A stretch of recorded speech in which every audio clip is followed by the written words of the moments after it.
नमस्कार बच्चों, संस्कृत विषय में आप सभी का स्वागत है। आज मैं आपके पास नीति शतकम पुस्तक का श्लोक नंबर 11 लेकर आई हूँ। ध्यान दीजिए, ये श्लोक नंबर 11 है और मोस्ट इम्पॉर्टेंट है।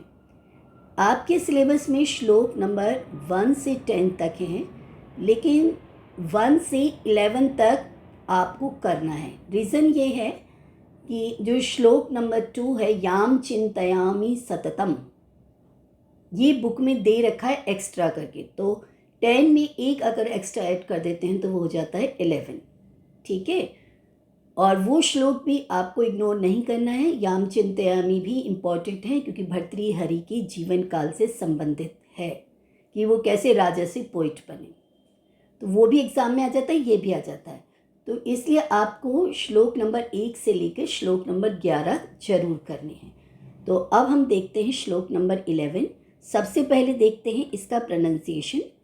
शिरः शार्वं स्वर्गात् पशुपति शिरस्तः क्षितिधरम महेद्रात् उत्तुंगात् अवनिम अवनीश्चापि जलधिम अधो अधो गंगेयं पदम उपगतास्तोकम अथवा विवेक भ्रष्टानां भवति विनिपातः शतमुखा।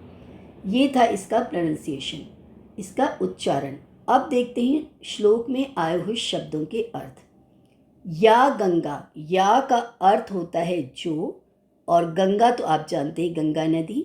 स्वर्गात का अर्थ है स्वर्ग से। शार्वम मतलब शिव की, लॉर्ड शिवा जो हैं। शिरहा मतलब सिर से। पशुपति शिरस्तः, पशुपति का अर्थ है शिव के, और शिरस्तः मतलब सिर से, शिव जी के सिर से। क्षितिधरम पर्वतराज हिमालय, उत्तुंगात अत्यंत ऊंचे, महिद्रात पर्वत से, अवनिम पृथ्वी, अवनिहि च, अवनिहि मतलब पृथ्वी से, और च का अर्थ होता है और। जलधिम मतलब समुद्र को। अधा शब्द 2 बार आया है जिसका अर्थ है नीचे। गंगा, गंगा रिवर है।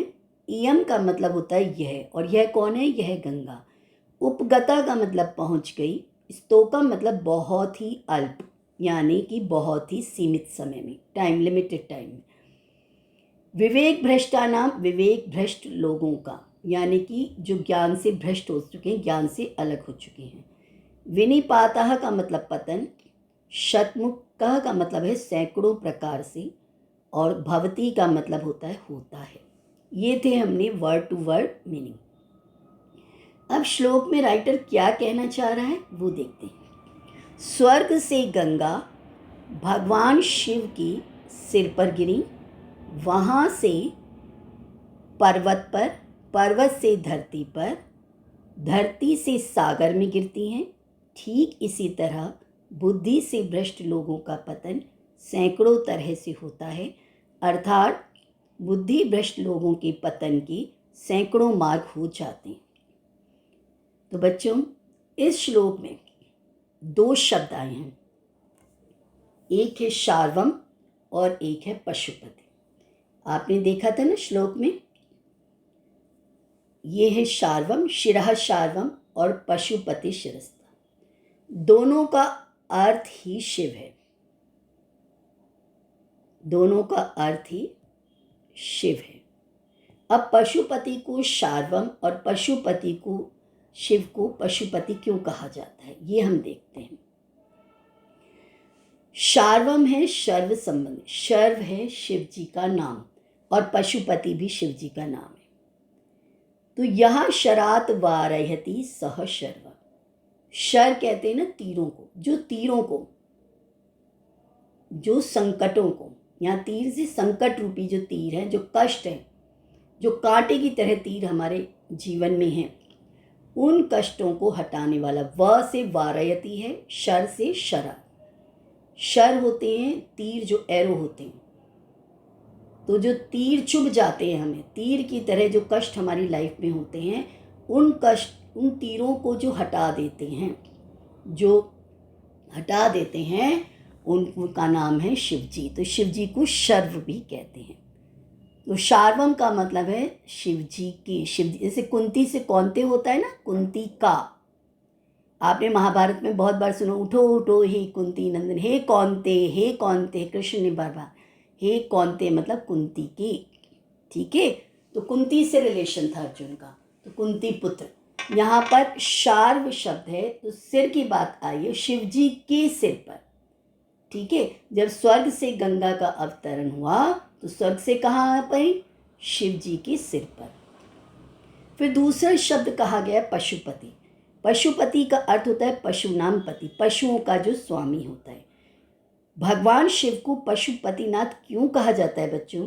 क्योंकि वे सभी पशुओं के नाथ हैं, स्वामी हैं। इसके पीछे की कुछ वजह हैं, ये हैं कि शिव पुराण के मुताबिक कई देवता और असुर जो पशु बन गए थे और शिव ने उन्हें पशुत्व से मुक्त किया था, इसी वजह से उनका नाम पशुपति पड़ा था। यह गंगा नदी स्वर्ग से शंकर जी के सिर पर, शंकर जी के मस्तिष्क से पर्वत पर, ऊंचे पर्वत से पृथ्वी पर, पृथ्वी से गंगा में गिरी। इस प्रकार नीचे से नीचे।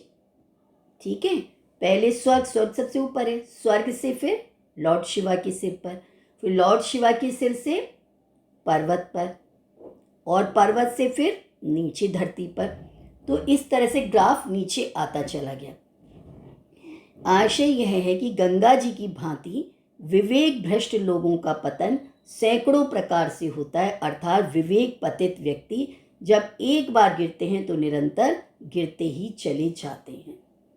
तो धरती पर जो स्वर्ग का अवतरण हुआ था उसको देखते हुए राइटर को क्या याद आया कि जो ज्ञान से अलग हो जाते हैं मनुष्य, उनका ग्राफ भी ऐसे ही नीचे जाता है। कवि के कथन का अभिप्राय यह है कि सर्वोच्च स्थान से पतित हो जाना ही विवेकहीनता है। विवेक खो जाने से व्यक्ति क्रमशः अधःपतन प्राप्त होता हुआ नष्ट हो जाता है।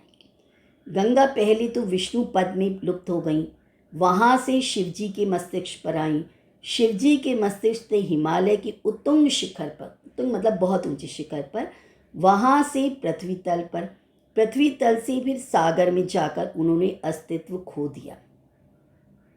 ठीक है बच्चों, अर्थात आकाश जैसे उच्च स्थान से सागर जैसे निम्न स्थान में पहुंचकर अपना अस्तित्व समाप्त कर दिया। इससे निष्कर्ष यही निकलता है कि व्यक्ति को अपनी उन्नति के लिए तथा अधःपतन से बचने के लिए सदा विवेक या विचार शक्ति से काम लेना चाहिए। अविचारित कर्म सदा दुखदायी ही होता है। क्लियर बच्चों? आई थिंक आपको यह श्लोक स्पष्ट हो गया होगा। तो अब नीति शतकम का सिलेबस हमारा कंप्लीट हो गया है और नेक्स्ट टाइम हम मिलेंगे किसी नई वीडियो के साथ। अगर आपको मेरा वीडियो अच्छा लगा हो तो इसे प्लीज़ अधिक से अधिक लाइक, शेयर और सब्सक्राइब कीजिएगा। Thank you.